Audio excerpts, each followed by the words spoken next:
What's up, Dunwoody? Welcome back to the podcast. It's all about Dunwoody, Georgia. I'm a real estate agent, and I started doing this podcast, as Billy knows, because nobody wants to listen about real estate, and they do want to listen to what's going on in their town. And so this was a good way to meet cool people like Billy. So that's why I started doing this. But that was a bad intro. No, I just don't know that cool people like Billy is the proper Cool. intro. Okay, cooler people like Brett Friedman, Dr. Brett Friedman from Village Orthodontics is our sponsor. Best orthodontics in town, and friend of Billy's here, and he comes and gets NFA burgers all the time. So says my son's teeth. Yes, so says your son's teeth. I forgot you're patient there too. Awesome. All right. Well, his straight pearly whites are all over Italy right now in spring break. Yeah, he's showing them off. Yeah. They're probably a lot better than most of the Italians. So, well, that's awesome. Billy, I brought you in today to talk about the burger benefit that you're doing. But before that, I kind of want people to hear your backstory, because I know about your backstory. You talked about your backstory early in the history of our podcast, but a lot of people don't know. Most people know NFA Burger around Dunwoody, but they don't know how cool your story is and that you weren't actually an overnight success. So you didn't start doing burgers in 2019 when you started NFA? No, I started doing burgers. I started eating burgers a lot. I would say eating burgers professionally about 13 years ago. And that was when I was traveling, and I just tried to find things to do on the road, and just met interesting people. And then Instagram came along and allowed me to actually meet more people who like burgers. And so I would go to New York. How did you do that? So I would just reach out. I mean, I'm a sales guy, so I have no problem reaching out to somebody. And as I tell everybody, you don't get if you don't ask. So I would reach out to a guy like Rev Ciancio from up in New York. And I'd say, hey, I'm coming to New York. Do you want to grab a burger? And then Rev would say, how about we do a burger tour? And I'm like, okay. So this guy, I have no idea who he is like going to set up a burger tour for another guy. He doesn't know who he is. We could both be serial killers. We have no idea. And so I show up to New York, and he got all these Instagrammers to come out, and we went and did burgers one night. And so Rev and I have been buddies since. And you got that little bit of respect, though, because of your Instagram page, right? Because you were posting pictures of burgers. Yeah, I think that's partly it. I think I wouldn't say respect is probably a generous term there. But you're an influencer, right? You're an influencer, right. Billy the Kid. Like, he could tell from what I posted about burgers that I really liked it. I really loved it, right? And it could be in any subject matter, right? It could be hot dogs or jewelry or whatever. Like, if you find somebody who's genuinely interested in something, then you like to hang out with those people. So Rev and I became buddies, and then Rev introduced me to George Motes, who is the world's foremost authority on burgers. And then George and Rev took me to Emmy Squared, and I met Matt Hyland. And Matt Hyland and I, my wife and I, I'm gonna throw this out there last night. We had dinner in Austin with Matt and his wife last night, and they made like two world-class chefs. Well, she made the dinner, but she's also a world-class chef. But these are all started from eating burgers and reaching out to people and talking to people. And so my interest in burgers comes from talking to guys like Rev, talking to guys like George Motes, being in Emmy Squared's kitchen in Brooklyn, and being down there and hanging out with Matt and just asking him all about pretzel buns and why he uses a pretzel bun and what's Emmy sauce, which we learned the whole story about Emmy sauce last night over dinner, which was cool. But that's where my interest came from, is meeting these really good people who really love burgers. And then I just started looking at the process, and I read a couple books. And anybody who knows me knows I'm not a reader. Alan from Spruill Art Center sends me a wellness check text every week to see if I've read any more of the book he bought me. The Danny Meyer book. I'm on page 9. I think I've traveled with it more than I've read pages.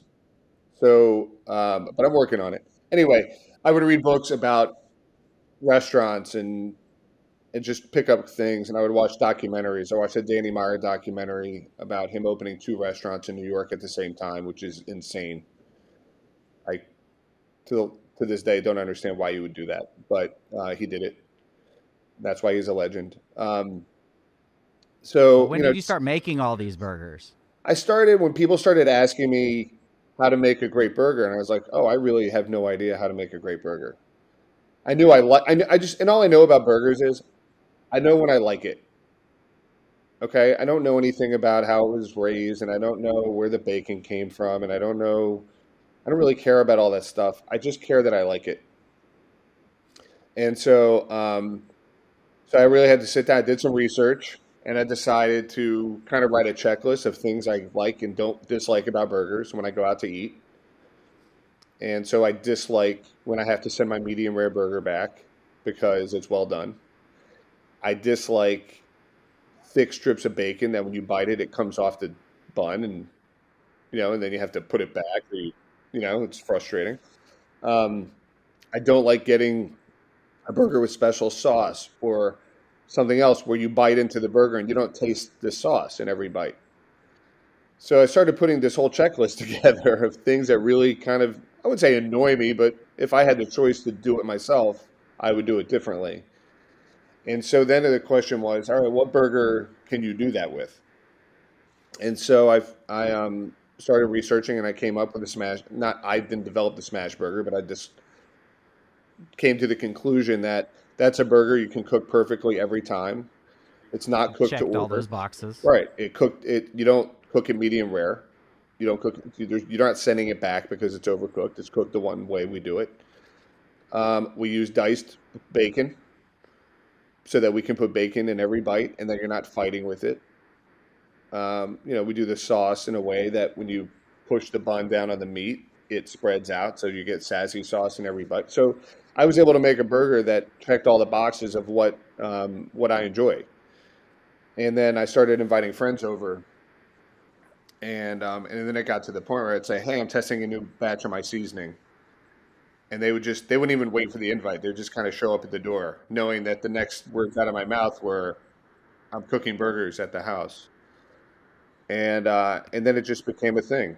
Um, and then I got fired from my job. I was miserable at work.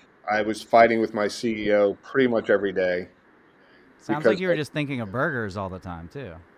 well, in order to be happy, I had to think about burgers or think about my family. Unfortunately, I was not probably the best in my family at the time because I was so miserable at work, and and I was traveling, and I'd come home miserable because I probably had just had an argument with my CEO about something, and I just was becoming a person I didn't really enjoy.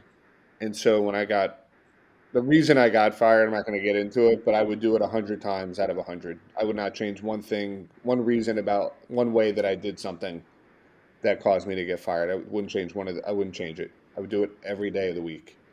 So I felt pretty good about that, but still it forced me into a different career. Well, it didn't force me into a different career. It forced me to take a step back. And then I went on these interviews with other companies. I would come home or I'd get off the Zoom and I would go to my wife. She'd say, "How was the interview?" I'm like, "I hate it. Sounds Like I just like can't. my last job. Yeah, I can't do that job. I can't. I'm not interested in going and work for another venture capital funded company where they're just going to lie to me on a daily basis, and then the next day they're going to blame it on me. I And then can't do she it." said, "Well, honey, what do you really like to do?" Right. Well, when I first started buying books about burgers, she said the quickest way to divorce is to open a restaurant.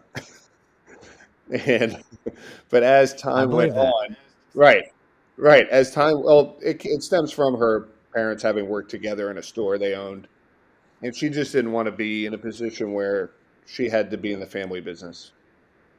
She's an amazing teacher, and she didn't want to stop doing that in order to do this other thing. And so it was important that as I got more interested in it, that I created a system that did not need her involvement at all. That being Except for said, maybe a dessert. right, except now she makes all the cookies that we sell. But she loves that. I mean, that's like therapy for her. She likes doing that stuff. But she doesn't have to come open the store. She doesn't have to do the book. She doesn't have to do payroll and all that garbage. Um, and so when we started doing pop-ups, and I really enjoyed it. And the more I did it, the more I enjoyed it. It just became a giant Why do puzzle. people show up? Why do people show up to the pop-ups? Was it because of Billy's Burgers Instagram page? Yeah, 100%.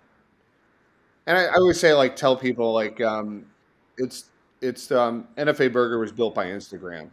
I mean, my original pictures on Billy's Burgers, like, I know what made a good picture. Yellow cheese, double stacked, like melted perfectly, sauce dripping down the side. Um, now anybody can make a burger that looks like that. Making it taste good is different. So, but yeah, people came out to the first pop up I did. It was I call it a glorious disaster. It was just Was that at horrible. Galas? No, first one was at Battle and Brew in Sandy Springs. So we had like 100 people show up. I learned a lot that day. Don't take all orders at once. Okay, so if 100 people show up, do not take 100 orders at once. All right, learn that. Learn that if you have a horrible grill that has very poor recovery time, you're not going to be smashing burgers for very long. After 10 minutes, you're just going to be cooking horrible burgers. So I learned a lot, but these are problems I could solve. Uh, so I mean, I have top of the line grills now. It's the engine that makes everything go. So if you're serious about making a good burger, then you have to be serious about the equipment you use. It's a good way to.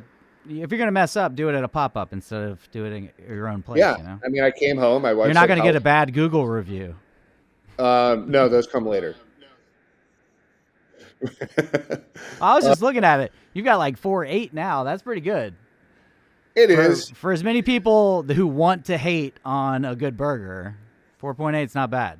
No, I'm happy. I mean, look, I'm happy with it. I think Matt Hyland, who I had dinner with last night, and we're going to talk about the Burger Benefit. He's going to be at the Burger Benefit, co-founder of ME Squared, which has 2 locations in Atlanta.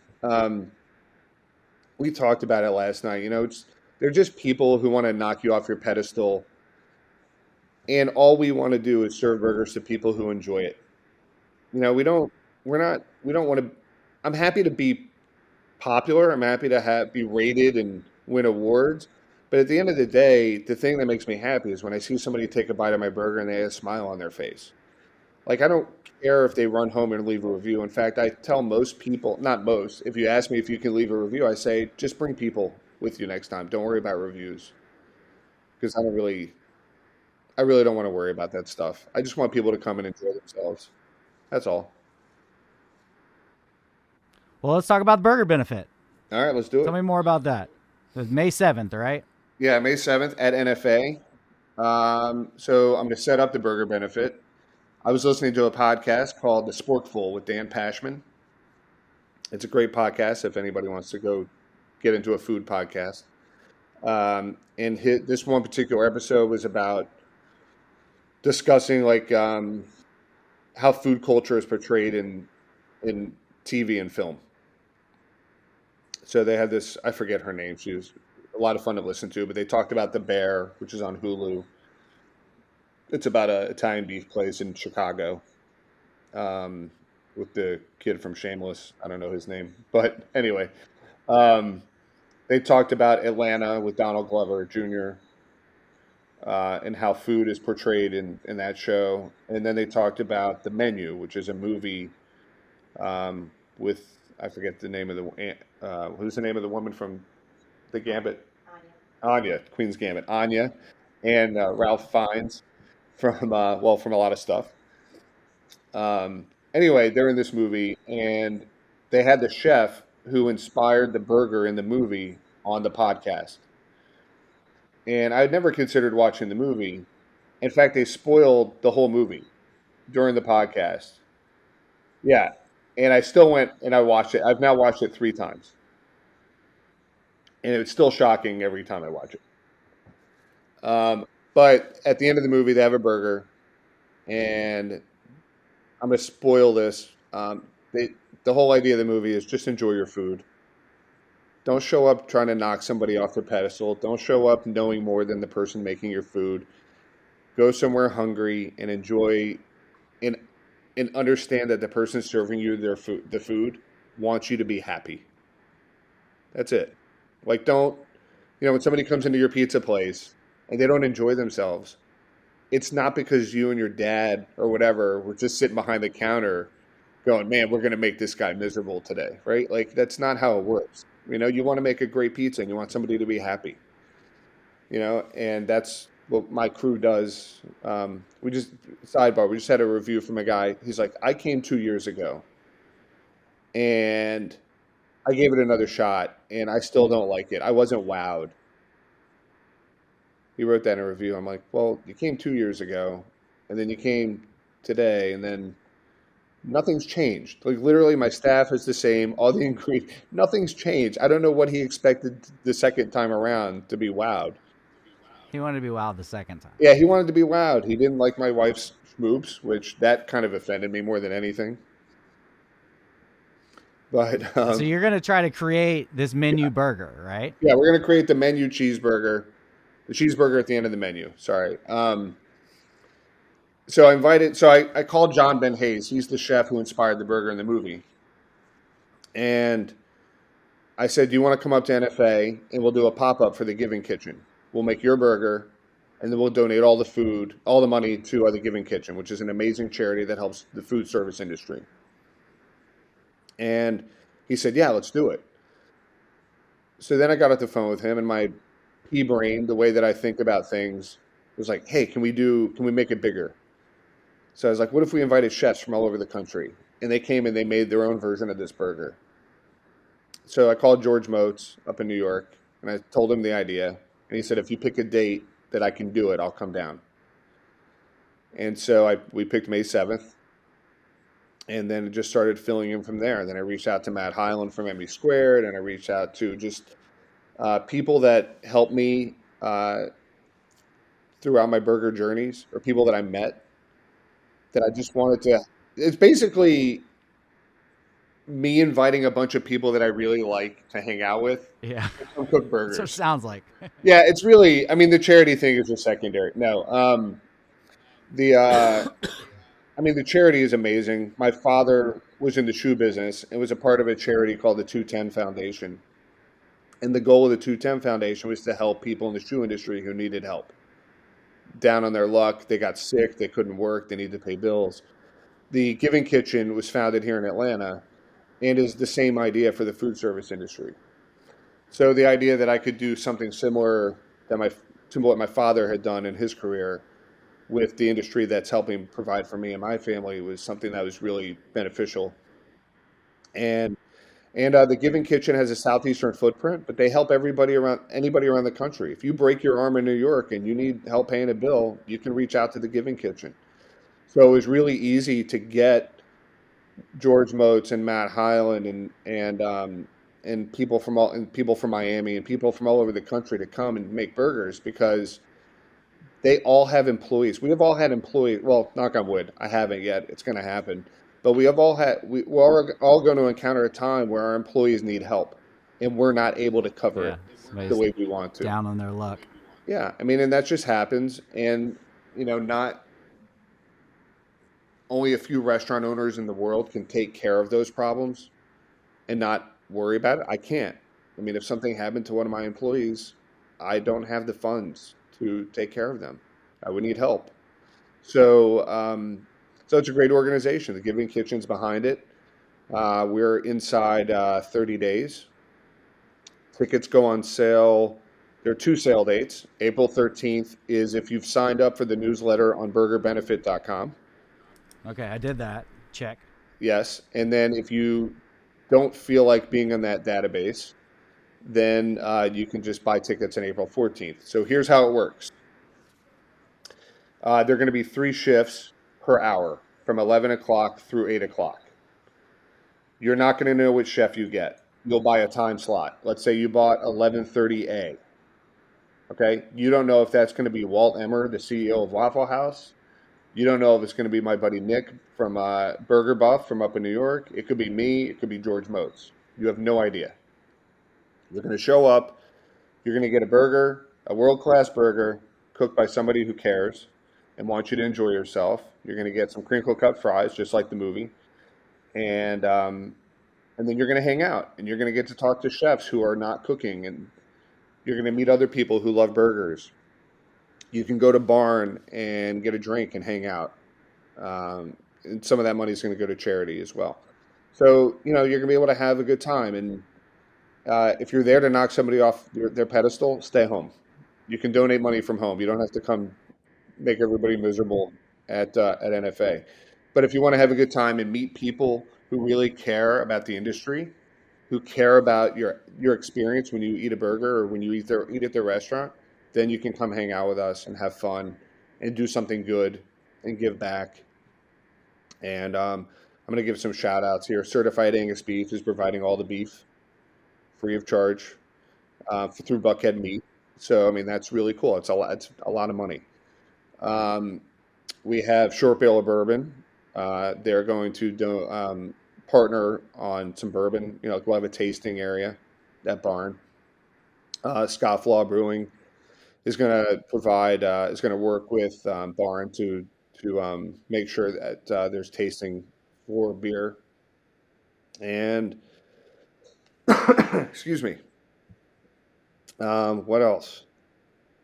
Rough Draft That's pretty is cool. promoting. I And mean, you we get just to got hang out with all of your friends, your yeah, customers and your friends. yeah. I mean, this is I would say like a dream. But if you told me like 4 years ago that I'm cooking burgers with the CEO of Waffle House and George Moats and Matt Hyland and Yeah, the I feel like you'd be fine with this without having any customers, just making right. burgers. Honestly, Fox, Justin, and Jonathan Fox are going to come do burgers. Robert Owens from Grand Champion Barbecue. Just go look at the list. It's on burgerbenefit.com. The list is amazing. We got Burger Beast from Miami and Anthony from Carolina Jacks down in Jacksonville, who's award-winning, been on Guys Grocery Games and other things. I mean, these are guys who are sought out to be on TV and to cook burgers, and for $20, you get to come hang out and shoot the breeze. And That's really cool. Do you so, think everybody's burgers are going to be different? Are they on different grills? Are they all getting smashed? the None of them are idea getting is that smashed? yeah, the idea is that every burger should be in the spirit of the burger in the menu. So in the menu, it's a sesame seed bun with house sauce, pickles, American cheese, and double stacked beef that's smashed. Now, I'm not going to make And those are anybody. the only rules. And then I mean, they get to yeah, I go mean, from there. they're guidelines, but I want these guys to have fun and express themselves, and I want So I'm not. I know what my burger is going to look like. I already did it. My burger is going to have sassy sauce and diced onions and Mount Olive pickles, whereas Matt Highlands is I don't know what his. He asked me. He said, "Billy, I need onions." I said, "Which onions?" He just said caramelized. It's an inside joke, but he's going to have his Emmy sauce. The guy who invented Emmy sauce is going to come make it specifically for you so that you can enjoy it and have a good time. And his wife is a world class chef. She's going to make her own version of the burger. It might have some Is crazy. Emmy sauce named after his daughter, too? Just No, like your Emmy sassy? sauce is No? named after the restaurant. It's named after Emmy Squared. But yeah, no. It's actually got a pretty interesting background in Emmy sauce. We got the whole background last night. But what's interesting is when you talk to people about their secrets, you realize like most of them are by accident. Yeah. I mean, his Emmy sauce was an accident. I mean, it was a It just confluence. becomes your staple. It's a confluence of events, and it's like, oh, this is actually pretty good. And sassy. The seasoning on my burger was by accident.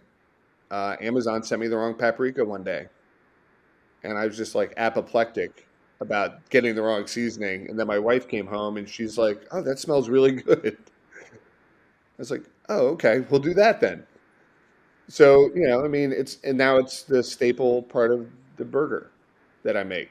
So it's just interesting. Like if you're not willing to experiment or go with the flow or try new things, then you're just gonna get stuck with a plain old sandwich. Right? No. So um, you're gonna get a burger. It's gonna be made by somebody who gives a crap, and you're gonna like it. Very cool. Very cool. And so the whole event is going to be at NFA. You're going to eat at the picnic tables, right? But if you want to Picnic drink, you can go down the tables. hill. My friend Steven Eisenstein is donating a tent to be out back just in case, maybe some high tops. Again, you can take your burger and go sit at barn and watch the Braves game on TV and have a drink while you're doing it, right? I mean, we're going to activate the village and show people from around the world what we have. We have Roto Camara is coming in from Argentina to cook burgers to donate to a charity he's never heard of. I mean, that's pretty awesome, right? So, Well, yes, cool. we're just going to have some fun. How And many tickets you selling? You know? I have an ambitious goal of 1,440 tickets. Okay. So you're going big. So I if didn't know if you we, were going to try to cut it off like you do or. no, I mean, we're going to turn Dunwoody into complete chaos in order to raise money for the Giving Kitchen. All And right. Let's do it. and Discover Dunwoody has chipped in. They got some hotel rooms for the out of state chefs, and site trustees donated the website. I mean, the goal here is to give 100% of the proceeds to the Giving Kitchen, not net proceeds, 100%, right? So, net proceeds are people who are like, take all their expenses out and then donate what's left. Um, we're all donating so that 100% goes back. Like Matt and Simone are picking up their own Sky Miles. I'll donate some miles to some of the other chefs to fly in. Discover Dunwoody and Crown Plaza, and I think another hotel is going to pick up hotel rooms. The idea is at the end of this, whatever money comes in literally goes right back out the door to the Giving Kitchen. So Nice. This might be the most burger connoisseurs all in one place at one time, huh? it'll definitely be All well. of your buddies. Yeah, I mean, and that they're all friends of mine now is pretty crazy. I know Uh, that is pretty cool. yeah, so when you know that some of these guys have, I mean, in let's see, 90% of these people have never had one of my burgers, yet put me on a par with what they do, kind of blindly, which is Well, just wait till they see that chevron. right. Yeah, they're gonna wish they had a Could be chevron. pretty excited. They're gonna wish they had a 100 square foot kitchen. Oh, about the grills, we're gonna have it. We're gonna cook inside, and then we have two more grills out back. So we'll have three grills going, three chefs going at a time, and my fryer is going to be working overtime making crinkle cut Yeah, I was fries. gonna say 1,400 people. So how long does this go for? Is it gonna go all day? We start at 11 o'clock, and it'll the last burgers go on at 6:30. So it's eight So it's hours. gonna go all day. Okay. I was gonna say that's a lot of burgers. Yeah, so it's all day, but there's plenty to do around the village. Walk around, hang out, just be nice and be patient, and just know that we want you to have a good time. Maybe watch the movie before you come. I'm gonna have to watch that. What the movie takes a left turn, so if you have a weak, if you have a weak heart, you might not want to watch it. But if you're in the restaurant business, it's definitely something you should watch. And if you want to think about the way that you are when you go out to restaurants, it's definitely changed the way that I probably act at going out to restaurants a little bit. It's like, oh, am I that person? Which person in the movie am I? Like, don't be that person. I've got to stop being that person. So watch the movie and Which go, person oh, in the Which person in the Dunwoody area restaurant review group are you? Is that I'm not going to go there. But, I mean, just don't. And what did John Ben Hayes, the chef who's inspired the burger in the movie, we had an hour-long conversation the other day. And I think he said it best. He's like, none of us are important. Okay. If NFA closed tomorrow, you would just go somewhere else. Okay. That's it. And I'm okay with that. That's why I want you to have the best experience possible. But I'm not, you're also not very important. Okay. Like, just enjoy yourself. I think I took some pictures of my food this weekend, but last night a world class I had a world class dinner made by a world class chef, and didn't think about taking one picture. I just thought about enjoying what she made and what she wanted us to have. And I thought about it this morning about, will I ever take another picture of my food again? I really did think about it because, when you go to take a picture, I've stopped taking like video at sporting events because there was this game I went to years ago. It was Iowa Michigan game, and Iowa won on a last second field goal. And I'm recording it. I'm watching the recording, like I'm watching the screen as the field goal is going through the uprights. When it's right in front of me, I didn't right. So my whole memory of that is watching the screen while it's happening, and I'm there. Right. And then you don't even end up watching the video. Exactly. Right. But I mean, so now I don't record things like that at games anymore. So that if somebody says like when I saw Dr. J beat the Celtics when I was a kid, there were no phones. We weren't recording squat. I remember that like it was yesterday. I remember all of that, man. I know where he was on the court. I know what happened right before that. I know I was with my dad. I know where I was sitting in the spectrum. And when you start recording things and you just start losing like what you're doing. So I think like when you come out to the burger benefit, I know people are going to take a bunch of pictures.